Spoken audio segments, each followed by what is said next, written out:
This is footage of my left hand in 2017. As you can see, I have quite a prominent tremor. This involuntary movement had been affecting my hand intermittently for a couple of years. I didn't know what was causing it, and I'd have to wait another year to find out. At age 37, I was diagnosed with young onset Parkinson's disease. This is footage of my hand now. Parkinson's disease is a progressive neurological condition that affects the nerve cells in the brain responsible for producing the chemical dopamine. The three main symptoms are tremors, a slowness of movement, and muscle rigidity. The young in young onset Parkinson's disease is anyone diagnosed under the age of 50. Currently, it's estimated there are around 145,000 people diagnosed with Parkinson's disease in the UK. Of that 145,000 people, around 7,500 will be under the age of 50.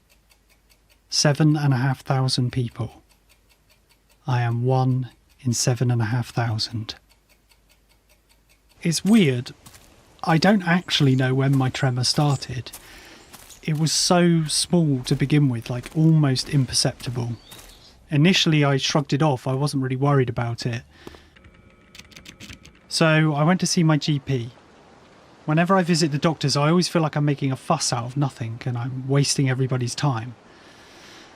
But after a brief examination, he referred me to a specialist, a neurologist. In order to reach a diagnosis, I had to have a series of tests.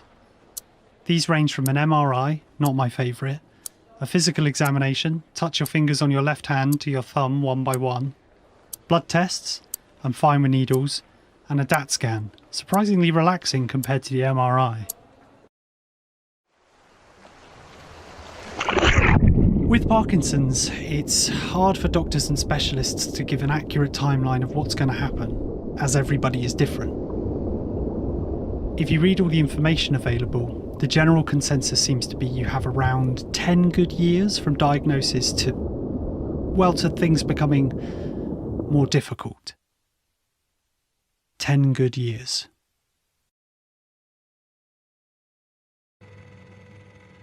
Aside from the main three, there are a multitude of other potential symptoms associated with Parkinson's.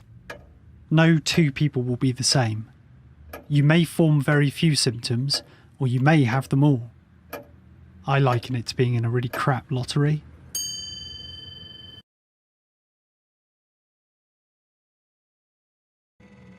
I've had to adapt the way I shoot things.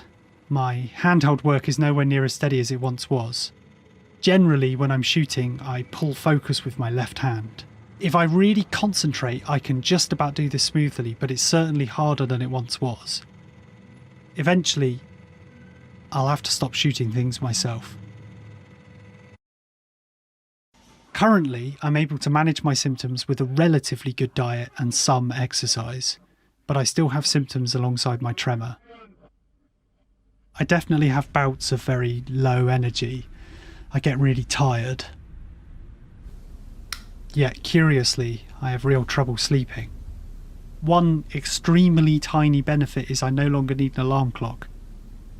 One symptom I read about was finding yourself more emotional, being more susceptible to crying. So yeah, apparently I cry more easily at things.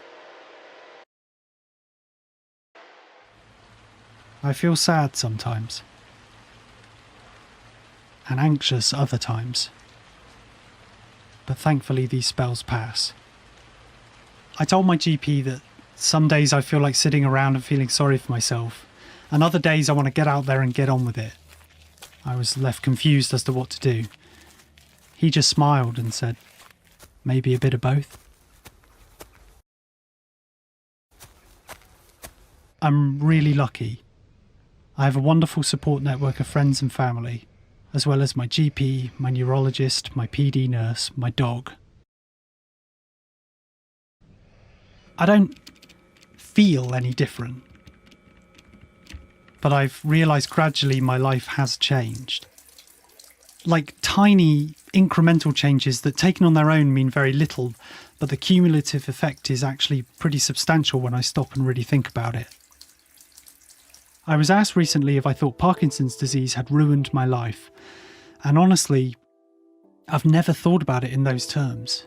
I've never questioned it really. I've always just tried to get on with it. But it hasn't. It hasn't ruined my life. I guess it's just changed it a bit. But I still feel like the same person. And for now, I'll take that as a win.